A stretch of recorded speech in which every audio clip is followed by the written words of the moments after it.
Bonjour à toutes et à tous la team, j'espère que vous allez bien. Aujourd'hui pour cette nouvelle vidéo, présentation de l'étape 5. Première vraie étape de montagne, je dis vrai parce que les deux premières étaient très vallonnées. C'était des petites bosses assez pentues et assez courtes. Là c'est des vrais cols qui vont être abordés entre Pau et la Reims. 162,7 km, je crois que Pau ça doit être la ville qui a été le plus visitée par le Tour de France en ville départ, en ville d'arrivée.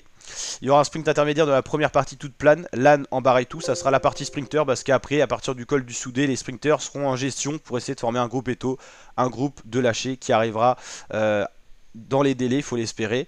15 km à 7% de moyenne, c'est quand même costaud le col du Soudé en hors catégorie. Après, il faudra attendre la côte d'Icher pour voir une autre difficulté. 4 km à 7% de moyenne. Le col de Marie-Blanc qui se caractérise par des pentes assez élevées, 8% de moyenne sur 7 km, ça va faire des dégâts. Ensuite on basculera dans une descente pas très pentue et un petit peu de plat. Ça peut être une arrivée pour des échappées, si une échappée avec pas mal de coureurs se crée et qu'on a tout simplement un peloton qui laisse filer, qu'on n'a pas de bagarre entre favoris, l'échappée ira certainement au bout. Si on a 4-5 coureurs et que derrière il y a des équipes qui se mettent à rouler pour essayer de gérer quelque chose, pour que ce soit pour le général ou même pour un de leurs coureurs qui se sent en forme, bah ça sera compliqué pour une échappée d'aller au bout.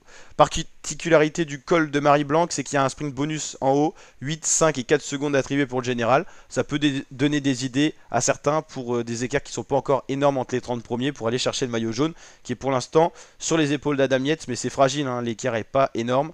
Et donc voilà, une belle étape de montagne quand même voilà, qui a un profil particulier, il n'y a pas vraiment une arrivée en haut, donc ça va laisser des ouvertures possibles pour les baroudeurs. Pourquoi pas pour les Français Victor Lafay qui a 12 secondes, essayer d'attaquer. Pourquoi pas, c'est pas un des gros leaders, donc il pourrait essayer de tenter quelque chose, peut-être qu'il sera pas trop surveillé.